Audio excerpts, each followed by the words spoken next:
আজকে চলে এসেছি তোমাদের জন্য আরেকটা নতুন ভিডিও নিয়ে। আজকে আমরা বানাবো খুবই শর্টকাটে আইসক্রিম। ঠিক আছে, বাচ্চারাও চোখ বন্ধ করে বানিয়ে নেবে। ওর জন্য তোমাদের স্প্রাইট কিনে নিতে হবে।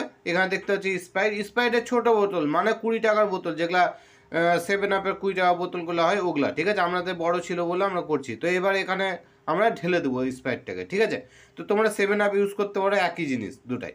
তো এখানে আমরা ঢেলে দিলাম। তো ঢেলে দেওয়ার পর এখানে 1 চামচ করে তোমাদেরকে ভিতরে চিনি দিয়ে দিতে হবে, 1 চামচ বা আধা চামচ। ঠিক আছে, দিলেও চলবে, না দিলেও চলবে, কেন না দিলে একটু মিষ্টি কম হবে, দিলে একটু মিষ্টি বেশি হবে, এটাই। তারপর এটাকে আমরা পুরো ঢেকে দিলাম ভালো করে। ঠিক আছে, চিনি দেওয়ার পর এবার ঢেকে দেওয়ার পর এটাকে একদিনের জন্য আমরা ফ্রিজে রেখে দেবো। তো একদিন পর এটাকে আমরা চলে আসলাম এখানে। তো এখানে এবার আমরা এটাকেও মানে বের করবো।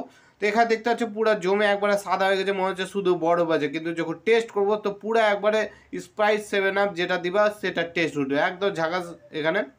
তো এখানে ভিডিও শেষ। তোমরা উপর 4টা ভিডিও দেখতে চোখ লাগবে, 4টা ভিডিও ক্লিক করলে নেক্সট ভিডিও চালু হবে। ভিডিও দেওয়ার জন্য ধন্যবাদ। ভিডিওকে লাইক আর চ্যানেলকে সাবস্ক্রাইব করবেন। এখানে আমাদের ভিডিও শেষ হয়ে গেছে। অবশ্যই 4টার মধ্যে একটা ভিডিও ক্লিক করবেন নতুন নতুন ভিডিও দেখার জন্য। ধন্যবাদ। এখানে আমাদের